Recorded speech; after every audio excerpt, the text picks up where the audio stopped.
দেখুন, এই আইন শৃঙ্খলা তদন্ত এগুলো নিয়ম মেনেই হওয়াটাই স্বাভাবিক, এবং নিশ্চিতভাবেই সময় হলে মানুষের মধ্যে উদ্বেগ বাড়ে, এটা নিয়ে কোনো সন্দেহ নেই। এই যে পরপর 8 দিন ধরে তদন্ত চলছে, সন্দীপ ঘোষ যাচ্ছে, মানুষ এক্সপেক্ট করছে কিছু, কিন্তু আজকেই কলকাতা হাইকোর্ট এই সন্দীপ ঘোষের বিষয়ে একটা নির্দেশ দিয়েছে। নিশ্চিতভাবে আপনাদের জানা আছে যে ওই আরজি করে যে শুধুমাত্র এই যে নির্যাতিতার উপরে এই যে নৃশংস ঘটনা ঘটেছে তা কিন্তু নয়, আরজি করে আরও অনেক ঘটনাই ঘটেছে ইতিমধ্যে। বর্জ্য দুর্নীতি থেকে শুরু করে ওষুধ দুর্নীতি থেকে শুরু করে অনেক কিছুই ঘটেছে। সেই ঘটনাগুলোর সাপেক্ষে অলরেডি কলকাতা হাইকোর্ট সিবিআই তদন্তের নির্দেশ দিয়েছেন, এবং আগামীকাল সকাল 10টার মধ্যে যে পশ্চিমবঙ্গ সরকার যে সিট গঠন করেছিল সেই সিট সমস্ত তথ্য সিবিআইয়ের হাতে তুলে দেবে। সন্দীপ ঘোষ তিনি অ্যাপিল করতে চেয়েছিলেন, কিন্তু কলকাতা হাইকোর্টের ডিভিশন বেঞ্চ তাকে দ্রুত শুনানির জন্য যে অ্যাপিল লিভ চেয়েছিলেন সেই লিভ অ্যালাউ করেননি, বলেছেন রেগুলার বেঞ্চে যেতে। ফলে বুঝতেই পারছেন যে সন্দীপ ঘোষের বিপদ উত্তরোত্তর বাড়ছে। খুব পরিষ্কার কথা যে যা যা দুর্নীতি করেছে, যা যা অপকর্ম করেছে, যে কেউ হতে পারে, তাকে তার ফল ভোগ করতেই হবে। হ্যাঁ, নিশ্চিতভাবে আমরা চাই দ্রুততার সঙ্গে তদন্ত শেষ হয়ে দোষীদের কাছে পৌঁছে যাক, কিন্তু সেই সময়টা আমাদের একটু ব্যর্থ করতেই হবে। আশা করব সেটা পৌঁছতে পারবে, তার কারণ সিবিআই একটা এক্সপার্ট বডি, তাকে পৌঁছতেই হবে। আদালত তো তার উপর আস্থা রেখেছে, সেই আস্থার উপর ভিত্তি করে তাকে তার ওই ইপ্সিত লক্ষ্যে পৌঁছতেই হবে। ফলে সিবিআইকে এই তদন্ত শেষ করে দোষীদের কাছে পৌঁছতেই হবে। তারই অপেক্ষা করছি, আপনি আমি প্রত্যেকেই অপেক্ষা করছি যে তদন্ত শেষ হোক। এই তদন্ত শেষ হওয়া পর্যন্ত আমাদের অপেক্ষা করতেই হবে। না, আখতার আলী যে মামলা করেছিলেন সেই মামলার সাপেক্ষেই তো সিবিআই তদন্তের নির্দেশ হয়েছে। ফলে তার মামলার কন্টেন্ট রয়েছে, তার বক্তব্যের সারবত্তা রয়েছে বলেই মনে হয়, এবং সেই সারবত্তার উপর ভিত্তি করেই আজকে সিবিআই তদন্তের নির্দেশ হয়েছে। ফলে তার অভিযোগ, তার সারবত্তা নিশ্চিতভাবেই আছে বলে মনে হয়। তখন কি করে তদন্ত হবে? এই সন্দীপ ঘোষ তো একদম মাথায় বসে থাকা মমতা বন্দ্যোপাধ্যায় বিশেষ পছন্দের, সেটা বুঝতেই পারছেন। বিশেষ পছন্দ না হলে 4 ঘন্টার মধ্যে তিনি অন্য একটা মেডিকেল কলেজে প্রিন্সিপাল হয়ে যান, তারপর স্বাস্থ্য ভবন পোস্টিং পেয়ে যান। লোকে তো ওই ডাবল চাকরির মানে তো লোকে সন্দীপ ঘোষ বুঝছে যে একজন লোক সে কতটা প্রভাবশালী হলে রেজিগনেশন দেওয়ার পরে 4 ঘন্টার মধ্যে সে অন্য একটা মেডিকেল কলেজে অধ্যক্ষ হয়ে যায়। এত কিছু ঘটছে, তারপরেও তার বিরুদ্ধে এত অভিযোগ, কিচ্ছু করা যাচ্ছে না। কেন? বিশেষ পছন্দের না হলে কি আর এমনি হয় নাকি? এই বিশেষ পছন্দের কারণেই হয়নি তদন্ত।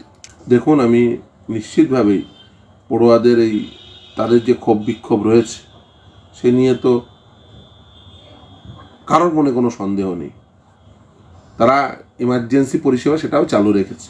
আমি আশা করব তারা যেমনভাবে ইমার্জেন্সি পরিষেবা চালু রেখেছেন সেভাবে ইমার্জেন্সি পরিষেবা চালু রাখবে।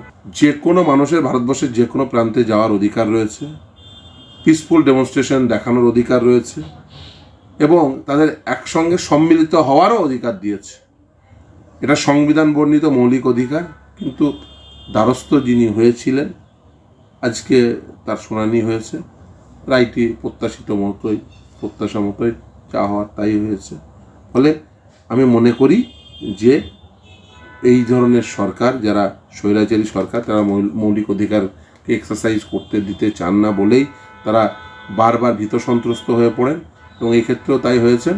কিন্তু আলটিমেট কলকাতা হাইকোর্ট, এই সাংবিধানিক আদালত, এই মানুষের মৌলিক অধিকারকে সুরক্ষিত রেখেছে। দেখুন, আমি একটাই কথা বলি যে কোনো প্রতিবাদ সেটা যদি শান্তিপূর্ণ গণতান্ত্রিক হয়, প্রতিটি গণতান্ত্রিক শান্তিপূর্ণ আন্দোলনের সঙ্গে ছিলাম, আছি এবং এবং দ্বিতীয় হচ্ছে যে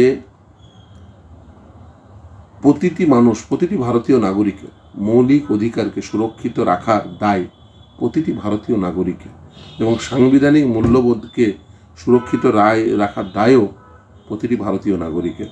দেখুন, আমাদের সংবিধান বর্ণিত যে অধিকারগুলো সেগুলোকে আমাদের সুরক্ষিত রাখতেই হবে। কোনো স্বৈরাচারী শাসক তারা মনে করেন যে তারা সেই সংবিধান বর্ণিত মৌলিক অধিকারকে কেড়ে নেবেন, কিন্তু সেটা সম্ভব হবে না। অনেক আগেই পদত্যাগ করা উচিত ছিল মমতা বন্দ্যোপাধ্যায়। তার যে অকর্মণ্যতা, অদক্ষতা, সেটা বারবার মানুষের কাছে প্রতিষ্ঠা পেয়েছে। মানুষ আজকে এই ক্ষোভ বিক্ষোভ দেখাচ্ছেন কেন? তার কারণ তিনি প্রশাসনিকভাবে বিফল এবং তিনি যথেষ্ট দুর্নীতিগ্রস্তও বটে। ফলে তার দুর্নীতিগ্রস্ততার জন্য এবং তার প্রশাসনিকভাবে অকর্মণ্যতা এবং অদক্ষতার জন্য অনেক আগেই তাকে এই পদ থেকে পদত্যাগ করা উচিত ছিল। তার কারণ আমাদের দেশে তো রাইট টু রিকল নেই। ফলে এবং তার যে কর্মকাণ্ড, সেই কর্মকাণ্ডের উপর ভিত্তি করে আমি মনে করি অনেক আগেই তার পদত্যাগ করা উচিত ছিল, যদি তার বিন্দুমাত্র গণতন্ত্রের প্রতি কোনো প্রকার তার যদি কোনো মূল্যবোধ থেকে থাকত। দেখুন, সিবিআই তদন্ত করছে। সিবিআই নিশ্চিতভাবে কার সঙ্গে টাচে ছিলেন, কেন তিনি করেননি, কার নির্দেশ ছিল, এগুলোরই তো তদন্ত করতে হবে সিবিআইকে। এবং সিবিআইকে তদন্ত করে কনক্লুশনে পৌঁছতেই হবে। না পৌঁছলে আমরা যেটা যেটা চাইছি, আপামর জনগণ যেটা চাইছে, তারা কিন্তু আহত হবে একেবারেই। দেখুন, তার যে এই যে উচ্চ মহলের সংসর্বতা, সেটা তো প্রতিষ্ঠা পাচ্ছেই। সেই ন্যাশনাল মেডিকেল কলেজে একজন প্রিন্সিপাল ছিলেন, তাকে সরিয়ে দিয়ে সন্দীপ ঘোষকে বসানো হলো। কী এমন অ্যাডমিনিস্ট্রেটিভ এক্সিজেন্সি তৈরি হয়েছে যে তাকে সরিয়ে দিয়ে আরেকজনকে বসাতে হচ্ছে? এবং তাকে সরিয়ে দেওয়ার পিছনেই বা কোনো কারণ নেই, কিন্তু তারা সেটা করছে। আমি এই কোনো ব্যক্তি বিষয়ে, বিশেষ করে তিনি যেহেতু এই পেশাতে আছেন, আমি কোনো ব্যক্তি বিষয়ে মন্তব্য করতে চাইবো না। কিন্তু নিশ্চিতভাবেই আমি বলতে চাইবো যে রাজ্য সরকারের যে কন্ডাক্ট, সেই কন্ডাক্ট নিয়ে নিশ্চিতভাবেই প্রশ্ন আছে। হাসপাতাল কর্তৃপক্ষের কন্ডাক্ট নিয়ে প্রশ্ন আছে। এছাড়াও বিশেষ করে হাসপাতালের বিশেষ পদাধিকারী, তাদের কন্ডাক্ট নিয়েও প্রশ্ন আছে। যিনি বলেছিলেন আত্মহত্যা প্রথম, বা যিনি এই সন্দীপ ঘোষ যিনি প্রিন্সিপাল ছিলেন, তার কন্ডাক্ট, সর্বোপরি স্বাস্থ্য ভবনের কন্ডাক্ট আমি তার বাইরে রাখছি না। স্বাস্থ্য ভবনের কর্তারাও তো এই ট্রান্সফার অর্ডারগুলো ইস্যু করছেন, তাদের কন্ডাক্টটা এই বিয়ের বাইরে নয়, পারভিউয়ের বাইরে নয়। নিশ্চিতভাবেই তিনি দেখেছেন, কেস ডায়েরি তিনি দেখেছেন, এবং এই কেস ডায়েরি যে কাউকে দেখানো হবে, এই কেসটা যদি যে কাউকে দেখানো হবে, তার মনেই প্রশ্ন জাগবে যে জিডি এন্ট্রি কেন, তারপরে ইউডি কেস স্টার্ট হলো কেন, তারপরে ক্রিমিনেশনের পরে এফআইআর রুজু হলো কেন, দাহ করে দেওয়ার পরে এফআইআর রুজু হচ্ছে। ফলে এই প্রশ্নগুলো তো থাকবেই। যে কোনো স্বাভাবিক যুক্তিবোধ সম্পন্ন মানুষ এই প্রশ্নই করবে। হয়তোবা উনি সেটাই বলতে চেয়েছিলেন এবং সেটাই উনি চান হয়তোবা, এটা মমতা বন্দ্যোপাধ্যায় বলতে চাইবে। ওনার কথাবার্তা তো কী আর বলবো, ওনার কথাবার্তা একটার সঙ্গে আরেকটার কোনো সংলগ্নতা থাকে না। এই ধরনের অসংলগ্ন কথাবার্তা উনি প্রায়শই বলেন, নতুন কিছু নয়। এর থেকে লজ্জাজনক পরিস্থিতি আর কিছু হতেই পারে না।